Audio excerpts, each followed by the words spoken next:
আমি রিমি। বয়স এই তো 22। আমাদের বাড়িটা যেমন, আমরাও তেমন, অল্প জায়গায় একসাথে গা ঘেঁষে থাকা, তবু ভেতরে অনেক ফাঁকা জায়গা রেখে দেওয়া সম্পর্কের মানুষ। আমাদের বাড়িতে থাকি আমি, বাবা মা, আর পাশের ঘরের বাসিন্দা আমার চাচা চাচি। চাচা আমার বাবার ছোট ভাই, চাকরি করেন ব্যাংকে। নিয়মের বাইরে কিছু তিনি বোঝেন না, না জীবনে না সংসারে। আর চাচি, ওনাকে নিয়ে বলতে গেলে আমার শব্দ কম পড়ে যায়। ওনার মুখে কখনো কোনো শব্দ বেশি শুনিনি, কিন্তু চোখে চোখে অনেক কথা লুকিয়ে থাকে, অনেক না বলা কথা। আমরা সবাই একসাথে থাকি ঠিকই, কিন্তু প্রত্যেকেই যেন এক একটা আলাদা পৃথিবী। বাবা সকালে অফিস যান, ফিরে টিভি দেখেন। মা রান্নাঘরে ব্যস্ত। আমি পড়া নিয়ে, আর চাচা চাচি, ওদের মাঝখানে কেমন একটা দূরত্ব, যেটা কেউ কখনো স্পষ্ট করে বলে না। না বলেই বোধহয় সবাই বুঝে গেছে। সেই রাতে প্রথম বাড়ি নিস্তব্ধ হয়ে গেছে। আমি বিছানায় শুয়েছিলাম, জানালাটা আধা খোলা। হালকা শীতের হাওয়া বইছিল। আমি ঘুমাতে পারছিলাম না। হঠাৎ একটা শব্দ। না, শব্দ না, কান্না। চোখ বন্ধ করে শুনতে চেষ্টা করলাম। হ্যাঁ, এক নারীর কান্না। খুব নিচু স্বরে, যেন চেপে রাখা। যেন কেউ চায় না কেউ শুনুক, তবুও শব্দ বেরিয়ে আসছে। আমি ধীরে বিছানা থেকে উঠলাম। দরজার কাছে এসে কান পেতে শুনি সেই কান্না। পাশের ঘর থেকে, চাচা চাচির ঘর। আমি থমকে যাই। চাচি কাঁদছেন। কেন? একটু পরে সব থেমে গেল। মনে হলো আমি ভুল শুনেছি। ঘুমিয়ে পড়ার চেষ্টা করলাম, কিন্তু মনোযোগ আর অন্যদিকে ফিরল না। সকালবেলা চাচিকে দেখি রান্নাঘরে। চুলে খোপা, কপালে ছোট্ট টিপ, মুখে হাসি। কিছু হয়নি এমন ভান। আমি সাহস করে কিছু বললাম না, শুধু লক্ষ্য করছিলাম। এরপর আবার 1 রাত, 2 রাত, 3 রাত, টানা 5 দিন। প্রতিবার ঠিক একই সময়, রাত 12টা থেকে 12:30। চাচির কান্না যেন একটা অভ্যাসে পরিণত হয়েছে। আর আমারও শোনা, অনুভব করা, কিন্তু কিছু না বলা। একদিন সকালে মা বললেন, তোর চাচি আজকাল খুব চুপচাপ, খেয়াল করেছিস? আমি হঠাৎ চমকে উঠলাম। মাও টের পেয়েছেন? হ্যাঁ, মানে একটু ক্লান্ত হয়তো, বললাম নিজেকে সামলে। কিন্তু আমি জানতাম ক্লান্তি না, কিছু একটা আছে। চাচির চোখে লুকানো ক্লান্তি নয়, কান্নার ছাপ। ঠোঁটের কোণে না বলা দুঃখ। চাচার সঙ্গে কথা বলেন খুব কম, শুধু প্রয়োজনটুকু। যেন দুজন দুজনার ছায়া মাত্র, পাশাপাশি থেকে কোনো গল্পহীন সংসার বয়ে নিয়ে চলেছেন। আরেক রাতে কান্নার মাঝখানে একটা ফিসফিস শব্দ শুনলাম। ভালোবাসা বলে কিছু নেই। চাচির গলা, যেন নিজের মনেই বলছেন। আমার বুক ধক করে উঠল। ভালোবাসা নেই? এত বছর সংসার করে এমন একটা কথা, কি এমন হলো? আর তখন থেকেই আমি ঠিক করলাম, এই কান্নার মানে আমি খুঁজব। আমি জানি না গল্পটা আমাকে কোথায় নিয়ে যাবে, কিন্তু আমি এখন থামতে পারব না। আমি বলবো এই গল্প, আমার দেখা, আমার অনুভব করা এক চুপচাপ কান্নার রাতের গল্প। একটা পরিবারের ভেতরের ফাটল, যা শুধু নিস্তব্ধতা আর কান্নায় ধরা পড়ে। তখন থেকে আমার রাতগুলো বদলে গেছে। আগে রাত মানেই ছিল নীরবতা, ঘুম, স্বপ্ন। এখন রাত মানেই কান্না। চেপে রাখা কান্না। কারো বুক ফাটে না, মুখ ফোটে না, সেই কান্না। চাচি কাঁদেন, আমি শুনি। শুধু আমি না, আমি নিশ্চিত দেয়ালও শোনে। কিন্তু কেউ কিছু বলে না। আমার মাথায় শুধু ঘুরতে থাকে, চাচি কেন কাঁদেন? চাচা কি কিছু বলেন? নাকি বলেন না বলেই তো চাচি এমন করে নিজের ভিতরটাকে ভেঙে ফেলছেন? রাতের সেই কান্নার পরের দিন সকালে আমি চাচিকে দেখি সেই আগের মতো। হাঁটছেন, ভাত রাঁধছেন, আমার জন্য লুচি ভাজছেন, চোখে মুখে কোনো দুঃখ নেই। তবে কেমন যেন একটা নিঃশেষ ভাব। চাচার সঙ্গে তার কথাবার্তা এখন আরও কম। মানে না থাকার মতোই। একদিন সন্ধ্যায় আমি বারান্দায় বসে বই পড়ছি, হঠাৎ দেখলাম চাচি বারান্দার এক কোণে দাঁড়িয়ে আছেন। তাকিয়ে আছেন দূরের আকাশের দিকে। চোখে একরাশ শূন্যতা। আমি ভাবলাম জিজ্ঞেস করি, চাচি আপনি কিছু বলতে চান? কিন্তু বলা হলো না। কারণ তখনই চাচা ফিরে এলেন অফিস থেকে। দরজায় পা রাখতেই চাচির চোখের দিকটা আমি দেখলাম, এক মুহূর্তে বদলে গেল। সেই শূন্যতা যেন এক গ্লাস ঠান্ডা জলের মতো জমে গেল মুখে। তবে সবচেয়ে আশ্চর্য বিষয় হল, চাচি চলে গেলেন আর চাচা দাঁড়িয়ে রইলেন। এক দৃষ্টিতে চাচির চলে যাওয়ার পথের দিকে তাকিয়ে কি যেন একটা বোঝা গেল না, কিন্তু অনুভব করা গেল। সেদিন রাতে আমি ঠিক করলাম আমি দেখব। আমি চুপচাপ উঠে গিয়ে দরজার পাশে দাঁড়িয়ে থাকলাম। দরজা পুরোপুরি লাগানো না, একটু ফাঁক ছিল। চাচা চাচির ঘর সোজা সামনে, আলো জ্বলে।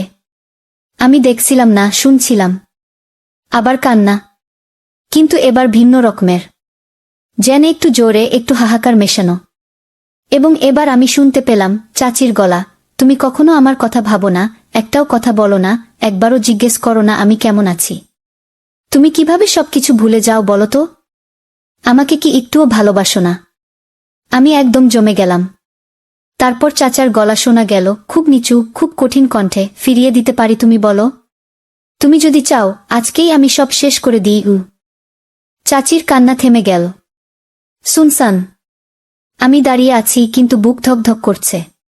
আমি তখনও জানি না সব শেষ করে দিই এই কথাটার মানে কি, কিন্তু একটা কথা বুঝে গেছি, এই ঘরের দেয়ালে যা আছে তা শুধু কান্না না, তার চেয়েও অনেক বেশি। এই ঘরে একটা অতীত লুকিয়ে আছে। আমি ভাবছিলাম হয়তো কেউ হারিয়ে গেছে, কেউ চলে গেছে, কিংবা কেউ ভুলে গেছে। আর আমি এখন গল্পের মাঝখানে দাঁড়িয়ে আছি। শুধু এক প্রশ্ন মাথায়, চাচি কেন কাঁদেন? এক সপ্তাহ পেরিয়ে গেল চাচি চলে যাওয়ার পর। আমার মনে হয়েছিল বাড়িতে একটা শূন্যতা, একটা অস্বস্তি বাসা বেঁধে গেছে। চাচা তো চুপ, আর আমি নিজেও কিছু বুঝে উঠতে পারছিলাম না। ঠিক কি ঘটেছিল, কেন ঘটেছিল, সে নিয়ে ভাবতে ভাবতে একদিন মা বললেন, চাচি আর চাচা এই বাড়িতে একসাথে থাকবেন না। চাচি চলে যাবেন, সবকিছু মিটে যাবে। আমি কিছু বললাম না, কিছু বলতে পারলাম না। আমার চোখের সামনে অনেক প্রশ্ন, কিন্তু সব কিছুতেই মিতবেই চুপ। একদিন সকালে মা এসে বললেন, চাচা আবার বিয়ে করবেন, দ্বিতীয়বার। বাড়িতে নতুন বউ আসবে কি, এটা শুনে আমি চমকে গেলাম। চাচা দ্বিতীয় বিয়ে করবেন? আমি বুঝতে পারছিলাম না কেন। চাচা তো আগে থেকেই এত নিঃশব্দ, আরও একটি বউয়ের দরকার কি? যাই হোক, কিছুদিন পর একদিন বাড়িতে চাচা নতুন বউ নিয়ে আসলেন। এবার চাচি, নতুন চাচি। এই চাচিও প্রথমটায় সবার মতো হাসি মুখে আমাদের সঙ্গে পরিচিত হলেন। তার নাম সুমি। শখসুযোগেও অন্যরা যেমন মিষ্টি হাসি দিয়ে মেলামেশা করেন, সুমিও সেভাবেই আচরণ করলেন। তবে প্রথম থেকেই তার চোখে কিছু একটা ছিল, একটা কিছু বলা না বলা ছিল, যা আমি ঠিক বুঝতে পারছিলাম না। চাচার দ্বিতীয় বিয়ে নিয়ে একটা অদ্ভুত চাপ যেন সবাই মাথায় চাপিয়ে চলছিল। বাড়ির সবাই শান্ত ছিল, তবে কিছুটা ভার ছিল মেজাজে। তারপর সেই রাতটা এল। আমার রাতে ঘুম আসছিল না। জানালাটা খুলেছিল, একটু ঠান্ডা বাতাস ভিতরে ঢুকছিল। আমি বিছানায় শুয়েছিলাম, হঠাৎ আবার সেই পুরনো কান্নার শব্দ। এবার চাচি, নতুন চাচি, সুমি। একটু থেমে আবার শুরু হলো, এটা কি আবার কাকতালীয়? কেন কেন তিনি কাঁদছেন? আমি তাড়াতাড়ি উঠে দরজার দিকে এগিয়ে গেলাম। মাটির দেয়াল দিয়ে চুপিসারে দরজার ফাঁক দিয়ে শুনছিলাম। সুমির কান্নার শব্দ স্পষ্ট হয়ে উঠল, এটা তো আগের মতোই, চুপচাপ, চাপা গলায়। কিন্তু কিছু শব্দ শোনা যাচ্ছিল, আমি আর পারব না। আমি যদি একবারও সত্যটা জানতাম। আমি স্তম্ভিত হয়ে গেলাম। সত্যটা জানতাম, কি বলতে চাচ্ছেন তিনি? এই কান্নার পেছনে কি কারণ আছে? বাকি রাতটা আমার ঘুম এল না। মনে হচ্ছিল যেন কোনো গা রহস্য আমাদের ঘরটিকে ঘিরে রেখেছে। আমি সুমির কথা ভাবছিলাম, আর ভাবছিলাম আগের চাচিও ঠিক এমনই কান্না করতেন কিনা। পরদিন সকালে আমি কিছু সাহস করে চাচি সুমিকে ডাকলাম। চাচি, আপনি কি ঠিক আছেন? সুমি হঠাৎ তাকালেন, একটা অদ্ভুত হাসি দিলেন। হ্যাঁ, সব ঠিক আছে। কিন্তু তখনই আমি লক্ষ্য করলাম তার চোখের কোণে কিছু অবশিষ্ট ছিল, এক ধরনের তিক্ততা, কষ্ট, এবং কিছু না বলা কথা। আপনি কিছু বলতে চান? এটা জানতে আমি ভেবেছিলাম সুমি কিছু বলবে না, কিন্তু মৃদু হেসে বললেন, না রিমি, কিছু না। তুমি ভাবো না। এরপরই তিনি চলে গেলেন।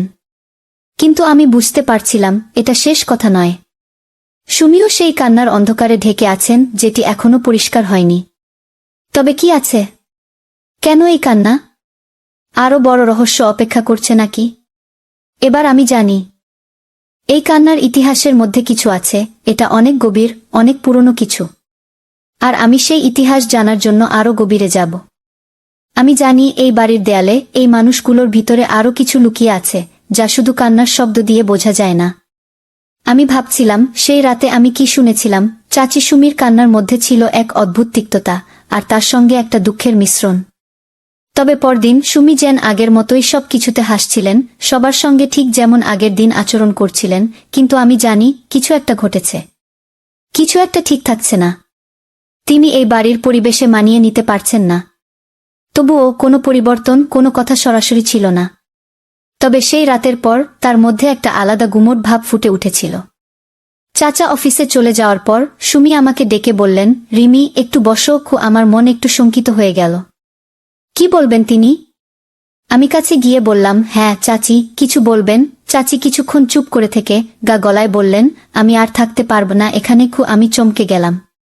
কেন চাচি, কি হয়েছে? তবে সুমি কিছুটা কাঁপানো গলায় বললেন, আমি আর চাচাকে সহ্য করতে পারব না। এত কিছু সহ্য করেছি, কিন্তু আমার মানসিকতা ধীরে ধীরে ভেঙে পড়ছে। তার আচরণ, তার নির্লিপ্ততা, সবকিছু। আমি চুপচাপ থাকতে পারি না। আমি যদি থাকতে থাকি তাহলে আমি নিজেকে হারিয়ে ফেলব। কথাগুলো আমার মনের মধ্যে একরাশ প্রশ্ন তৈরি করল। কিন্তু চাচা তো আপনার স্বামী, আপনি কি তার সঙ্গে কথা বলেননি? কথা বলেছি, তবে সে কান্নার প্রতিটা মুহূর্ত শুধু বাড়িয়ে দেয়। আর তুমি জানো রিমি, তিনি আমাকে একটুও ভালোবাসেন না।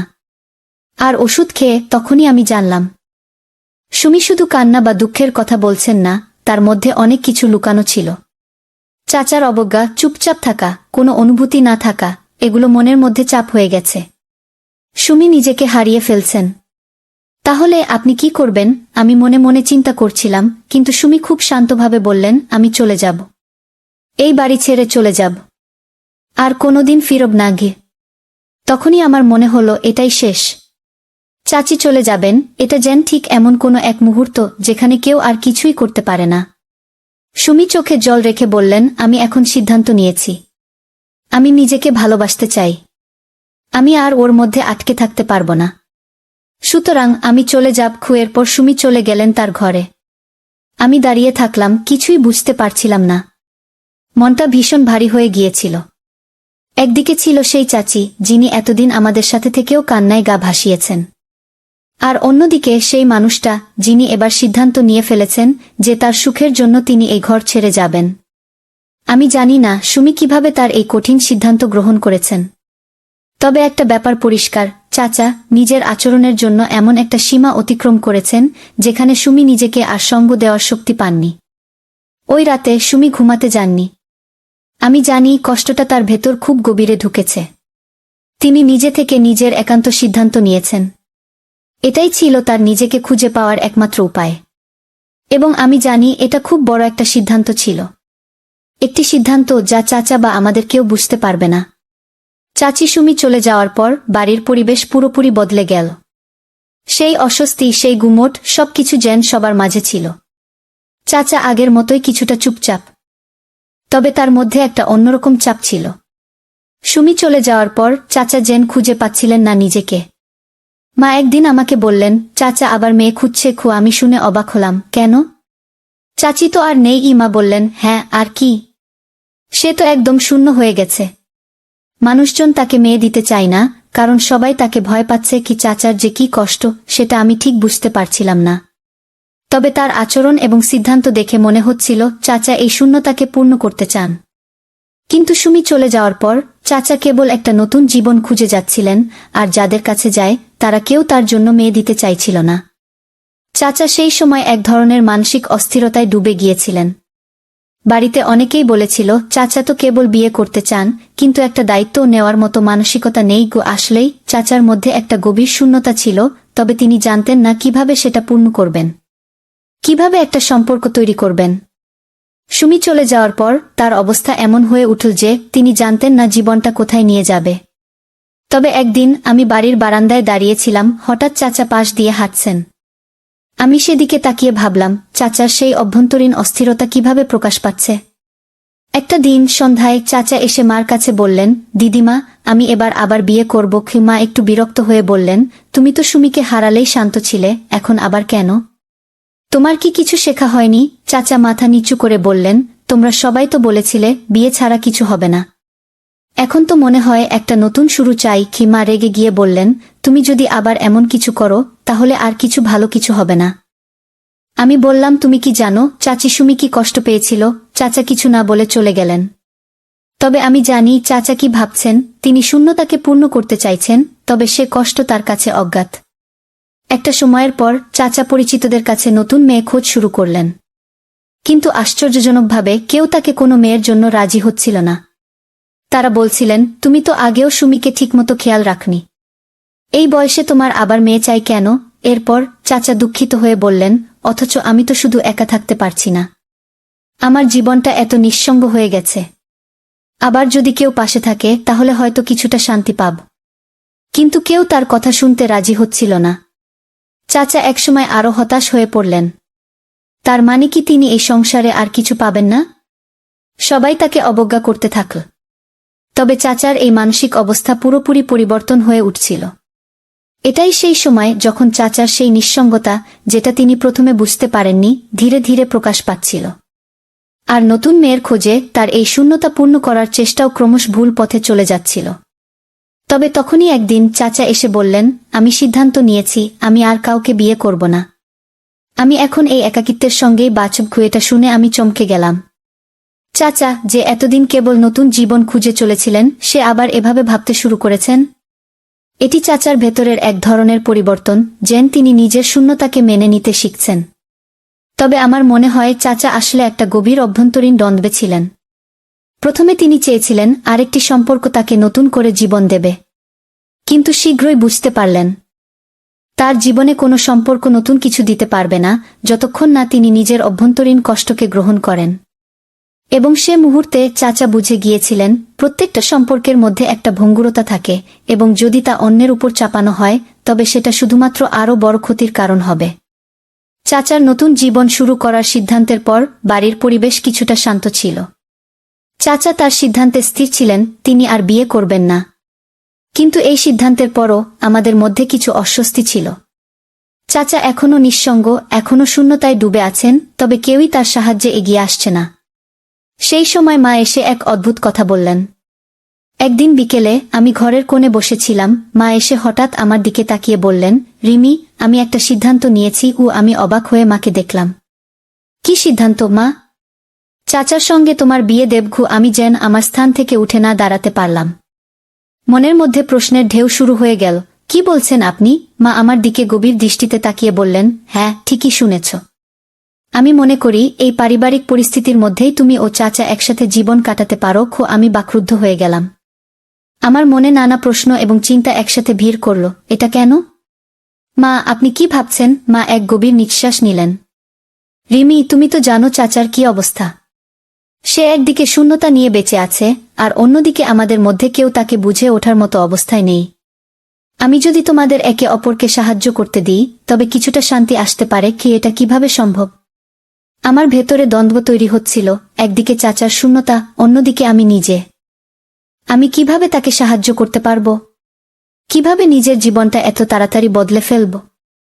মা আরও কিছু বললেন, এটা অবশ্যই তোমার সম্মতিতে হবে, তবে আমি বিশ্বাস করি চাচা তোমাকে ভালোবাসবে। সে তোমাকে একমাত্র উপায় হিসেবে দেখতে পাবে। তার সাথে সম্পর্কটা যদি তুমি মেনে নাও তাহলে আমরা পারিবারিকভাবে একসাথে থাকব। কেউ তোমাদের বিরোধিতা করবে না কি? তবে আমি কিছু বলতে পারলাম না। মনের মধ্যে এত কিছু মিলেমিশে যাচ্ছিল। আমি কি সত্যিই এমন একটা সিদ্ধান্ত নিতে পারব? চাচার কাছে যাব কি? আমার চাচা, যাকে আমি চাচা হিসেবেই জানতাম, তাকে অন্যভাবে দেখব? মা এক মুহূর্তের জন্য থেমে গিয়েছিলেন, তারপর বললেন, তোমার সিদ্ধান্তটাই আমি সম্মান করব রিমি। কিন্তু তুমি যদি চাও, আমি সব কিছুর জন্য প্রস্তুত। এবং তার পরের মুহূর্তেই আমি জানলাম যে মা তার সর্বস্ব দিয়ে এই সিদ্ধান্ত নিতে প্রস্তুত। কিন্তু আমি কি সিদ্ধান্ত নেব? আমি কি চাচাকে নিজের জীবনসঙ্গী হিসেবে দেখতে পারব? এত অদ্ভুত পরিস্থিতি, এটা কিভাবে সম্ভব? এটা যেন এক গভীর মানসিক চাপ হয়ে দাঁড়িয়েছিল। চাচার প্রতি কোনো অনুভূতি ছিল না, কিন্তু সে তো পারিবারিক চাপের মধ্যে আটকে আছে। আমার জন্যও সবকিছু জটিল হয়ে উঠছিল। আমি কিভাবে বুঝব কি করতে হবে? এই মুহূর্তে সবকিছু এলোমেলো হয়ে গেছে। পরদিন চাচা চাচির সিদ্ধান্ত নিয়ে একবার আমাকে ডাকলেন। রিমি, তুমি কি সিদ্ধান্ত নেবে? আমি আর তো কিছু চাই না, আমি শুধু তোমার পাশে থাকতে চাই। তবে আমি জানি তুমি কি ভাবছো। আমি চুপচাপ ছিলাম, মাথা নিচু করে বললাম, চাচা, আমি এখনো কিছু বুঝতে পারছি না। মা অনেক কিছু বলছেন, কিন্তু আমি কিভাবে এরকম সিদ্ধান্ত নেব? চাচা আমার দিকে তাকিয়ে বললেন, আমি জানি তুমি কিছুতেই চাপ অনুভব করো। তবে আমার শূন্যতা আর একাকিত্ব আমাকে পেয়ে বসেছে। আমি এবার ভেবেছিলাম এই গল্পটা কোন দিকে নিয়ে যাবে। আমি কিভাবে চাচাকে সাহায্য করব, যাকে আমি শুধুমাত্র চাচা হিসেবে জানি। এবং ওই দিন আমি সিদ্ধান্ত নিলাম আরও কিছু সময় চাচার সঙ্গে কথা বলবো। অন্তত একবার সোজাসুজি কথা বলে দেখি তার কাছে কোনো প্রশ্ন রয়েছে। সত্যি বলতে আমি তখন কিছুই বুঝতে পারছিলাম না। আমার জীবনের এক ভীষণ কঠিন সময়ের মধ্যে আমি আছি। মা যখন সেই সিদ্ধান্ত নিলেন আমি তখন কিছুই বললাম না। আমি চুপচাপ সবকিছু মেনে নিলাম। সিদ্ধান্ত নেওয়া সহজ ছিল না, কিন্তু মা যখন বললেন তুমি চাচাকে ভালোবাসবে আর তাকে সাহায্য করবে কি, তখন আমি বিশ্বাস করলাম যে মা ঠিকই বলছেন। হয়তো এই সময়টা আমাকে নিজেকে পরীক্ষায় ফেলতে হবে। হয়তো আমি কিছু ভালো বুঝতে পারব। একটা মাস পর চাচার সঙ্গে আমার বিয়ে হয়ে গেল। বিয়ের দিন পুরো বাড়ি এক অদ্ভুত চুপচাপ অবস্থায় ছিল। সবাই চাইছিল না, তারপরও আমাদের সবার মধ্যে একটা নতুন শুরুর অনুভূতি ছিল। তবে আমি জানি আমার এই সিদ্ধান্তের পর আমার এবং চাচার জীবন একদম পাল্টে যাবে। চাচা সেই দিনও কেমন অদ্ভুতভাবে গম্ভীর ছিলেন। তার মুখে কোনো উচ্ছ্বাস ছিল না, কিন্তু তারপরও তাকে দেখছিলাম সে আমাকে স্বাভাবিকভাবে সমর্থন করছে। ঠিক যেন কোনো অদৃশ্য বোঝাপড়া তৈরি হচ্ছিল আমাদের মধ্যে। চাচা এবং আমি এখন এক নতুন জীবন শুরু করেছি। প্রথম দিকে অবশ্যই একাকিত্ব অনুভূত হচ্ছিল। আমি জানি আমরা দুজনেই একটা অদ্ভুত পরিস্থিতিতে আছি, কিন্তু সময় তো এমন, সবকিছুই মানিয়ে নিতে হয়। তবে সময়ের সাথে সাথে আমি জানলাম চাচা আসলে এক অসাধারণ মানুষ। শুরুতে আমি ভেবেছিলাম সে তো শুধু একজন পরিপক্ব ব্যক্তি যে আমাকে শুধু সহ্য করছে। কিন্তু আসলে চাচা একদম আলাদা মানুষ। এত শান্ত, এত পরিপূর্ণ। তার প্রতি শ্রদ্ধা ও ভালোবাসা জন্মাল আমার মধ্যে। যে কেউ যদি তাকে একটু মন দিয়ে দেখত, বুঝতে পারত তিনি কতটা ভালো একজন মানুষ। এটা যখন প্রথম উপলব্ধি করলাম আমি মনে মনে আফসোস করলাম, কেন এতদিন আমি চাচাকে এভাবে দেখিনি? কেন এতদিন আমি তার সত্যিকারের চরিত্রকে অনুভব করতে পারিনি? আসলে চাচার জন্য চাচি সুমি চলে যাওয়ার পর কিছুটা অপ্রতিরোধ্য একাকিত্ব তৈরি হয়েছিল, যার কারণে চাচা অন্যদের কাছে শরণাপন্ন হয়ে গিয়েছিলেন। কিন্তু চাচা কখনো কাউকে বলতো না তার মনের অবস্থা কি। সে নিজের কষ্টের কথা কাউকে বলতো না।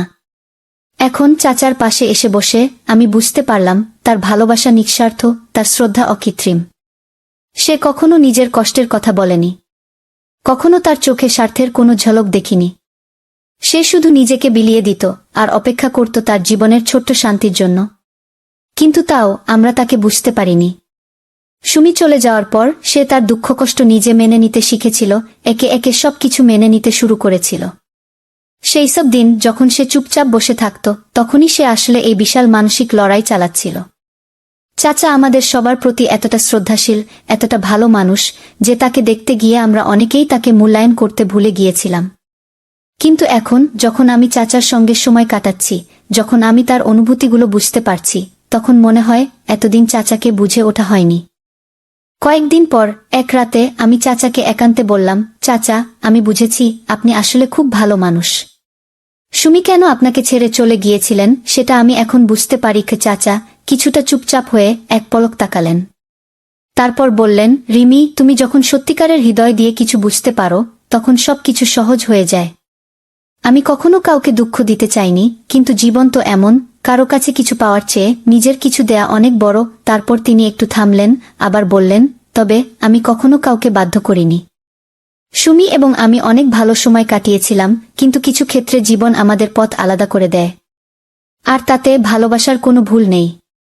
আমি জানি সুমি আমাকে ছেড়ে গিয়ে নিজের জীবন খুঁজে পেয়েছে। চাচার কথা শুনে আমার ভেতর আরেকটা নতুন অনুভূতি জেগে উঠল।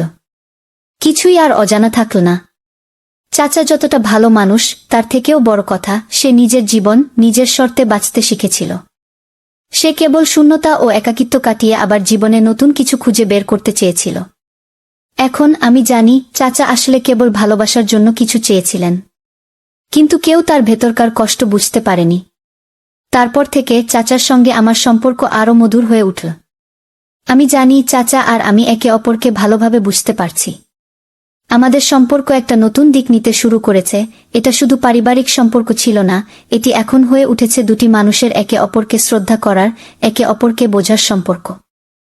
তো বন্ধুরা, ভিডিওটি ভালো লাগলে কমেন্টে জানাবেন।